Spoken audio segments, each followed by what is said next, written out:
الحمد لله نحمده ونستعينه ونستغفره ونعوذ بالله من شرور أنفسنا ومن سيئات أعمالنا من يهده الله فلا مضل له ومن يضلل فلا هادي له وأشهد أن لا إله إلا الله وحده لا شريك له وأشهد أن محمدا عبده ورسوله بعد.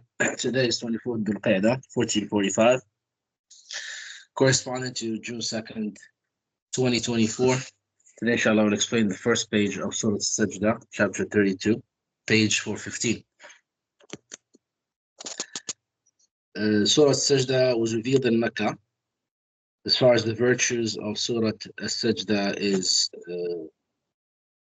concerned, Surah Sajda is also called Alif Lam Mim Tanzil. So the names of the surah is not something that was set by the Prophet ﷺ. It was put later on, and surah have many names. So for example, Surah Sajda is also called Alif Lam Tanzil. Usually the companions used to call the chapters by how they begin. So Alif Lam Tanzil is Surah Sajda. In the book of Friday prayer, Al-Bukhari recorded that Abu radiallahu anhu said that the Prophet ﷺ used to recite Surah Al-Fajr on Fridays. That's for the Fajr Salat. For the Fajr Salat, it is the Sunnah on Fridays. Fajr Salat on Fridays. It is the Sunnah to read Surah Sajda, Alif Lam Mim Tanzil, in the first rak'ah, and Surah Hal Ata Ala Insan, Surah Al-Insan, chapter 76, in the second rak'ah. This is the Sunnah. The Prophet ﷺ always led the prayer on Fajr prayer on Fridays with these two surah. He ﷺ always led the prayers. Now, it's not mandatory, as Shaykh Ibn Rahimahullah says, it is a Sunnah. But the problem is that nowadays, we don't see the Sunnah being applied, even in the Masjid al-Haram or in the Masjid al-Nabawi. And for those who try to establish the Sunnah and think with their limited minds that these two surah are too long for people, they read a little bit from Surah Sajda in the first rak'ah and a little bit of Surah Al-Insan in the second rak'ah. This is clearly a bid'ah. So either you read the whole surah as the Prophet ﷺ used to do it, or you don't. So this is an important point that we need to mention, because in many masjids they read the small portion of Surah Sajda and then small portion of Surah Al-Insan in the first and second rak'ah. Others they read a little bit of Surah Sajda in the first rak'ah, Surah Sajda in the second rak'ah. This has nothing to do with the Sunnah. The Sunnah is to read all of Surah Sajda in the first rak'ah, all of Surah Al-Insan in the second rak'ah. If you can't establish the Sunnah, don't make it bid'ah. Don't take a little bit from here, a little bit from here. Read other surah. But of course, as we said, this is a Sunnah that rarely do we find masjids that establish it. So this hadith was recorded by Muslim. Imam Ahmad recorded that Jabir radiallahu anhu said the Prophet ﷺ would never sleep. Also, before sleeping, he ﷺ used to recite this surah, Surah Sajda, and Surah Tabarak, Surah Al-Mulk, and Surah Sajda. So chapter 32 and chapter 67, he ﷺ used to recite these two surah before sleeping. Bismillah ar-Rahman ar-Rahim. Alif Lam Mim. تنزيل الكتاب لا ريب فيه من رب العالمين أم يقولون افتراه بل هو الحق من ربك لتنذر قوما ما أتاهم من نذير من قبلك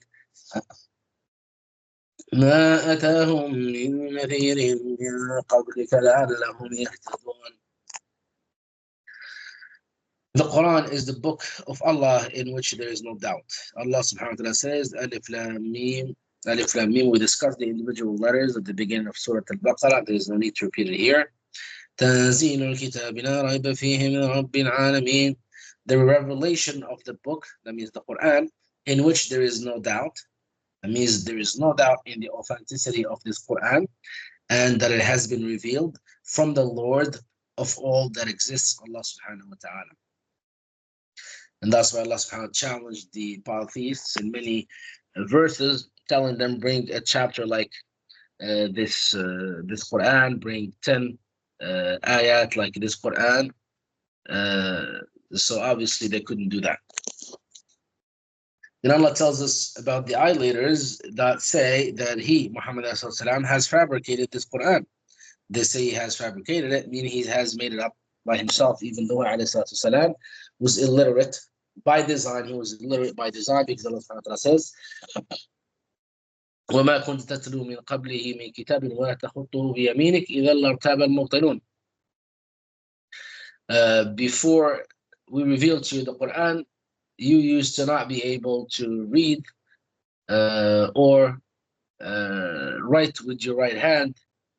Otherwise, the naysayers would have claimed that you made up this Quran. And still they made that claim. But of course, the fact that he ﷺ was illiterate refuted this argument. Because he ﷺ, number one, is illiterate. Number two, this Quran cannot be made up by anyone from the creatures of Allah subhanahu wa ta'ala, even if mankind and jinkind come in support of each other to do that, as Allah subhanahu wa ta'ala tells us in Surah Al-Isra. قُلْ لَئِنِ اجْتَمَعَتِ الْإِنسُ وَالْجِنُّ على أَنْ يَأْتُوا بِمِثْلِ هَذَا الْقُرْآنِ لَا يَأْتُونَ بِمِثْلِهِ وَلَوْ كَانَ بَعْضُهُمْ لِبَعْضٍ ظَهِيرًا. If all of mankind and jinkind come to help each other to come up with something like the Quran, they will not be able to do it, even if they help each other. So this Quran is from Allah subhanahu wa ta'ala, no doubt. بل هو الحق من ربك لتنذر قوما ما أتاهم من نذير من قبلك لعلهم يهتدون. Nay, the Quran, is the truth from your Lord, so that you may warn a people to whom no warner before you has come to them, in order they may be guided. Meaning they may follow the truth. So between Isa alayhi salam and Muhammad alayhi salam, there was more than 500, and there was more than 600 years where no prophets came. This is what's called the Fatra. Fatra means a cessation of revelation. There was no revelation that happened in these 600 years between Isa alayhi salam and Muhammad alayhi salam. No prophets came. No real prophets came between them. Of course, there were many people that claimed to be prophets or other. So the Quraysh and their forefathers were not warned by any prophet until Muhammad ﷺ, the best of mankind, was sent to them. الله الذي خلق السماوات والأرض وما بينهما في 6 أيام ثم استوى على العرش ما لكم من دونه من ولي ولا شفيع أفلا تتذكرون يدبر الأمر من السماء إلى الأرض ثم يعرج إليه في يوم كان مقداره 1000 سنة مما تعدون ذلك عالم الغيب والشهادة العزيز الرحيم. Allah is the creator and controller of the universe. Allah subhanahu wa ta'ala says, الله الذي خلق السماوات والأرض وما بينهما في 6 أيام ثم استوى على العرش. Allah, it is He subhanahu wa ta'ala who has created the heavens and the earth and all that is in between them in 6 days. Then He made istiwa over the throne in a matter that befits His majesty. Allah tells that He subhanahu wa ta'ala is the creator of all things. He created the heavens and earth and all that is between them in 6 days. Then He rose over the throne. We have already discussed this matter elsewhere. So Allah subhanahu wa ta'ala created the earth in 2 days, and then created the heavens in 2 days while it was in a form of smoke. And then after that, in the other 2 days, He created the creatures on earth. And then on the last hour of the 6th day, He subhanahu wa ta'ala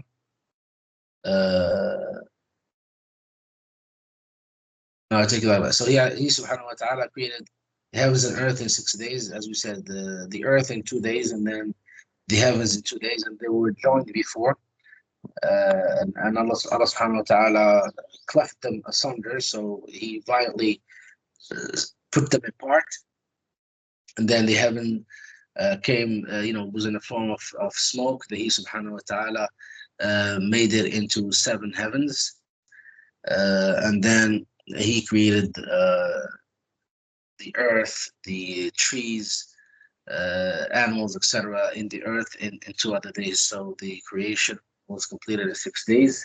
Some scholars said these 6 days are like the 6 days that we human beings know. Others says there are 6 days according to Allah's counting, which is each day with Allah subhanahu wa ta'ala equals 1,000 years from what we count. وَإِنَّ يَوْمًا عِنْدَ رَبِّكَ كَأَلْفِ سَنَةٍ مِّمَّا تَعُدُّونَ. So most likely it is the correct opinion that it's 6,000 years from our counting, because Allah subhanahu wa ta'ala made some reasons for things to happen. So he subhanahu wa ta'ala created the heavens and earth in 6 days, as far as Allah's counting is concerned, which equates to 6,000 years as far as we count. You have none besides Allah subhanahu wa ta'ala as protector or an intercessor. Means only He subhanahu wa ta'ala is the sovereign who is in control of all affairs, the creator of all things, the controller of all things, the one who is able to do all things. There is no creator besides Allah subhanahu wa ta'ala, no intercessor except the one to whom He subhanahu wa ta'ala gives permission to intercede. So why would you worship someone claiming that he will intercede on your behalf while you don't know if Allah will accept his intercession for you?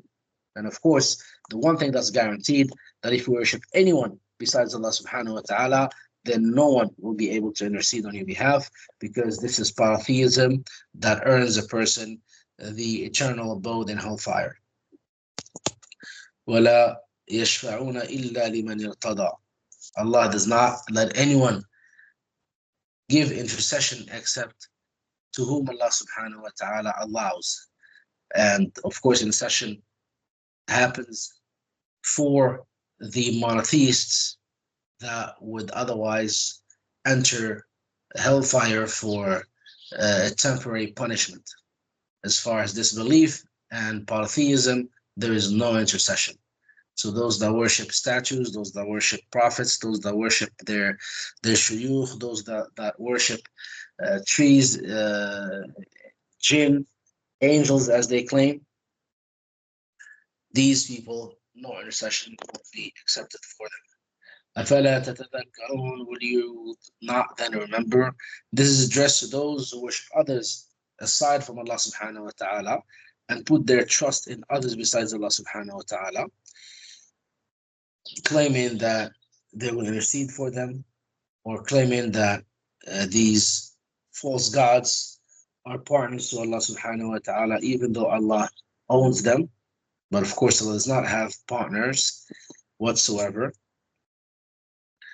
There is no Lord or God worthy of worship except Allah subhanahu wa ta'ala. يدبر الأمر من السماء إلى الأرض ثم يعرج إليه. He directs the command from the heavens to the earth, then it will go up to him. Means his command comes down from above the heavens to the furthest boundary, seven earth. The command of Allah subhanahu wa ta'ala comes down from above the heavens to the furthest boundary of the seventh earth. As is known in the hadith, Allah subhanahu wa ta'ala, when He decrees something, He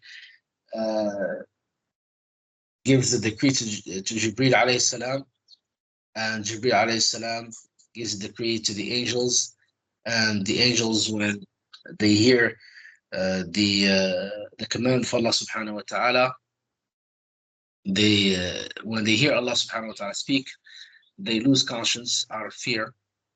And then after fear has subsided, حتى إذا فزع عن قلوبهم قالوا ماذا قال ربكم. They say, what did your Lord say? They say, He said the truth. And then the command is given to them. And the angels of the seventh heaven relay the command to the angels of the sixth heaven, then to the fifth, so on and so forth, until it reaches the angels of the lowest heaven. And that's where sometimes the shayateen, they are listening to the speech of the angels, and they hear part of the decree that Allah subhanahu wa ta'ala decreed. And if the comet does not destroy them, they are able to reach back their soothsayer, and they tell him what they heard from the angels. They heard the decree of Allah subhanahu wa ta'ala, but of course the shayateen, they add 100 lies to this news. And many times they are not able to reach their soothsayer, and they die in for the sake of stealing news, for the sake of misguiding mankind. So look at the shayateen, the devils, how eager they are to mislead mankind. They are actually they're doing suicide missions in order for them to steal one or two news from the angels and relay it to the soothsayer, so that the people can think that the soothsayer knows the unseen and misguide mankind. The other scholars said that the shayateen, they listen to the angels who are above the clouds talking. So these are two different opinions, but in any event, this is what the shayateen do. As the Prophet ﷺ said, they ride one on top of the other until they reach the lowest heaven to steal a word or two from what is being commanded by Allah subhanahu wa ta'ala. And this is like the ayah where Allah subhanahu wa ta'ala says, Allahu alladhi khalaqa sab'a samawati wa min al-ardi mithlahun yatanazzalu al-amru baynahun.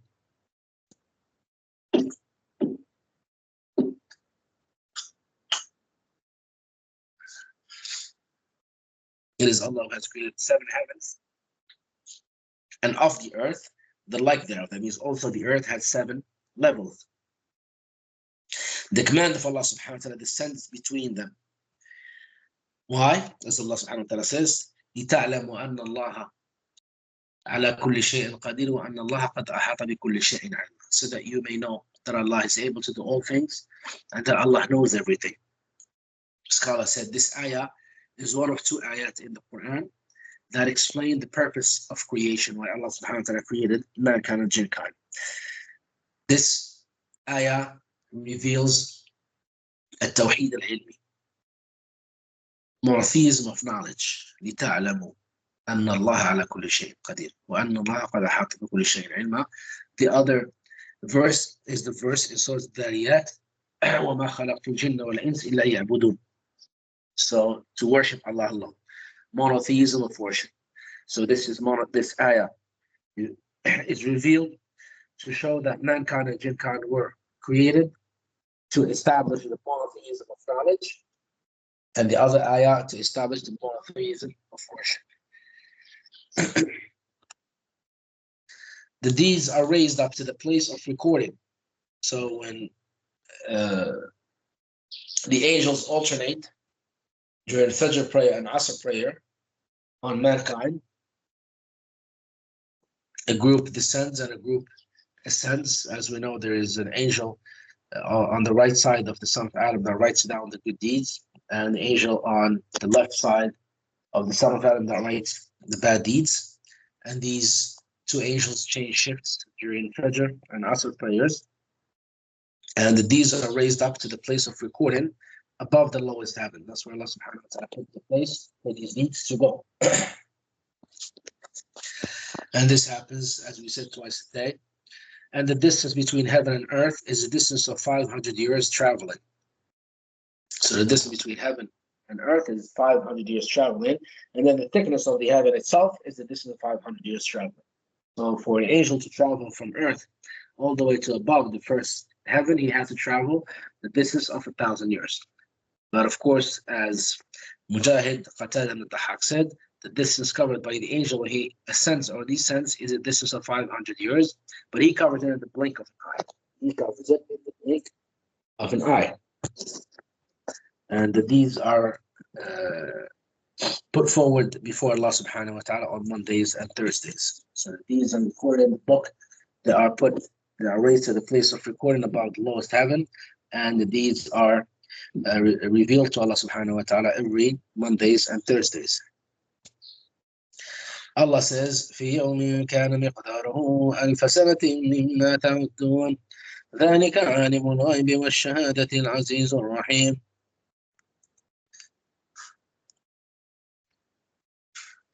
So the angels, ثم يعرج إليه. So the ayah starts here. Then it will go up to him. It will go up to him in one day, the measurement of which is 1,000 years of your reckoning. That is He, the all-knower of the unseen and the seen.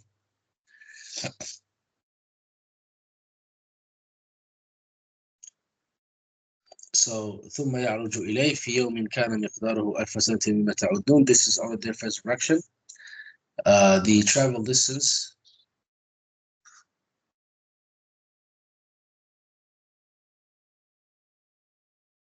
Sorry, I take that back. So ثم يعرج إليه. So it starts here. So He directs the command from the heavens and the earth. يدبر الأمر من السماء والأرض. ثم يعرج إليه. Then He will go up to him in one day, the measurement of which is 1,000 years of your reckoning. That is He, the all-knower of the unseen and the seen. Meaning He is controlling all these affairs. He sees all that His servants do and all their deeds, major and minor, significant and insignificant, ascend to Him. Ascend to Him. So their deeds, major and minor, significant and insignificant, ascend to Him. He is the Almighty who has subjugated all things to His control, and to whom everybody submits. And He, subhanahu wa ta'ala, is the most merciful to His believing servants. He is almighty in His mercy and most merciful in His might. This is perfection. Might combined with mercy, and mercy combined with might. Because He is merciful, subhanahu wa ta'ala, without any hint of weakness. So His mercy is not an indication of weakness, but it is a perfect mercy. Because He, subhanahu wa ta'ala, is almighty. He is strong, and yet He is merciful. So this is the perfect type of mercy, because a person may be merciful because of weakness. But Allah subhanahu wa ta'ala is merciful while mighty. Next, Allah subhanahu wa ta'ala says, الذي أحسن كل شيء خلقه وبدأ خلق الإنسان من طين ثم جعل نسله من سلالة من ماء مهين ثم سواه ونفخ فيه من روحه وجعل لكم السمع والأبصار والأفئدة قليلا ما تشكرون. The creation of man in stages. Allah tells us that He subhanahu wa ta'ala has created everything well and formed everything in a goodly fashion. Malik said, narrated from Zayd bin Aslam, about this ayah, الذي أحسن كل شيء خلقه, who made everything He has created good, means that Allah subhanahu wa ta'ala created everything well in a goodly fashion. When Allah subhanahu wa ta'ala mentions the creation of the heaven and the earth, He always follows it by mentioning the creation of man. Allah subhanahu wa ta'ala says, وَبَدَأَ خَلْقَ الْإِنسَانِ مِنْ طِينٍ, and He began the creation of man from clay, meaning He created the father of mankind, Adam alayhi salam, from clay. Then He made his offspring from semen of despised water. ثُمَّ جَعَلَ نَسْلَهُ مِنْ سُلَالَةٍ مِنْ مَاءٍ مَهِينٍ, means they were produced in this fashion, from a nutfa, which comes from the loins of men and from between the ribs of women. So the nutfa, which is the sperm,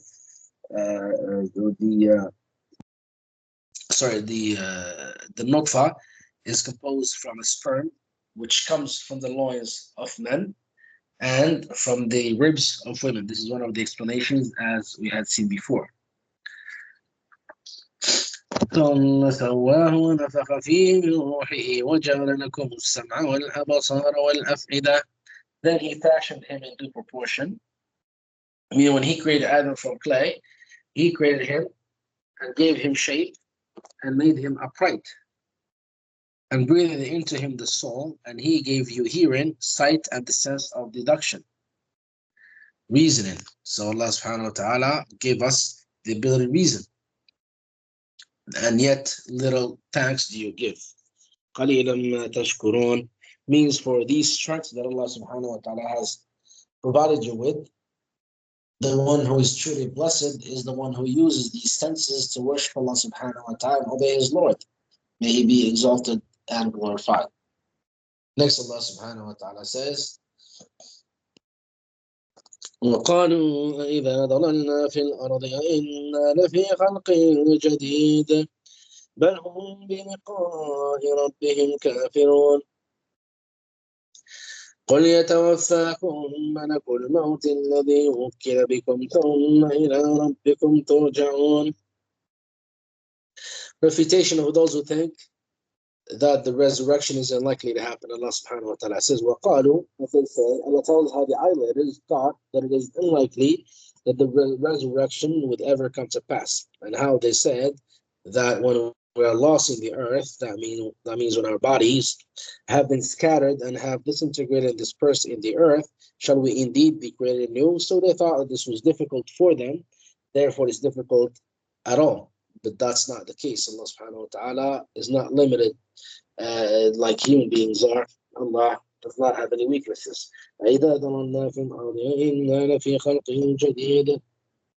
Shall we indeed be created anew? Means after that, when we come back again to life. They thought it unlikely that this would happen.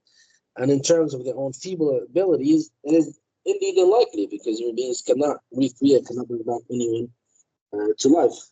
But this is not the case with regard to the power of the one who created them from nothing. That's how he created mankind and jinkind and everything else from nothing. Who, when he wills a thing, merely he subhanahu wa ta'ala says to it be, and it becomes.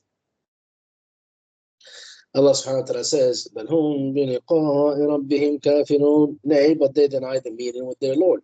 Then Allah subhanahu wa ta'ala says, قُلْ يَتَوَفَّاكُمْ مَلَكُ الْمَوْتِ الَّذِي وُكِّلَ بِكُمْ. Say, the angel of death who is sent over you will take your souls. The apparent meaning of this ayah is that the angel of death is a specific personality among the angels, as is also apparent from the hadith of Bara ibn Azib, which recorded in our Tafsir Sourat Ibrahim. In some reports, the angel of death is called Israel, which is well known. This is the view of Qatada and others. The angel of death has helpers. It was reported in the hadith that his helpers, the angels who are helping the angel of death, draw the soul from the rest of the body until it reaches the throat. Then the angel of death takes it. And as the Prophet ﷺ said, if the person is a believer, the soul is taken out from the body very easily, the same way that we untie the shoelaces that are tied in the shape of a flower, the well-known shape, al-unshuta, in Arabic it says. And if the soul belongs to a disbeliever or a believer who's committing major sins, then the soul is afraid to come out for the punishment. So what it does, it scatters in the body. So it is taken violently from the body, the same way that we take out an iron stick from wet cotton, the wet cotton. So a lot of cotton is going to stick to this thorny stick. So that's what happens to the soul, because it scatters in the body because it's afraid to be punished. Mujahid said the earth is brought together for the angel of death, and it is like a platter from which he takes whenever he wants.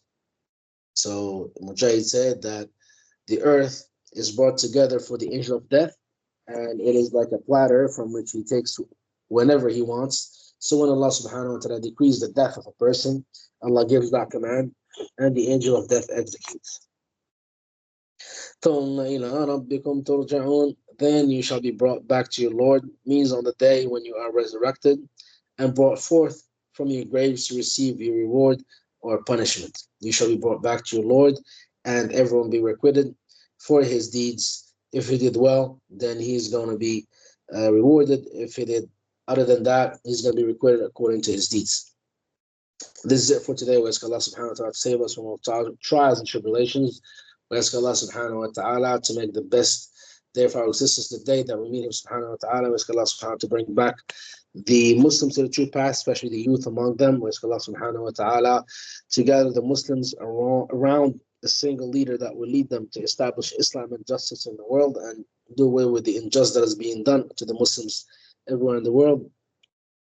We ask Allah subhanahu wa ta'ala to bring back the Khilafah and make its seat in Jerusalem, as the Prophet ﷺ told us in the Hadith. We ask Allah subhanahu wa ta'ala to make the prelude for that a clear victory for our brothers, the Mujahideen in Palestine, who are waging war for the rest of the Ummah, who are defending the honor of this deen, who are defending the honor of the Muslims after they have been betrayed by all the despots and their likes. We ask Allah subhanahu wa ta'ala to destroy the state of the Jews. We ask Allah subhanahu wa ta'ala to make the Jews mighty among each other and for them to destroy each other as their forefathers did. We ask Allah subhanahu wa ta'ala to destroy the state of the Jews and to cleanse the blessed land of Palestine from the filth of the Jews. We ask Allah subhanahu wa ta'ala to destroy the hypocrites and the disbelievers who are helping the Jews. We ask Allah subhanahu wa ta'ala to destroy them, utter destruction, and to humiliate them, utter humiliation in this world before the hereafter.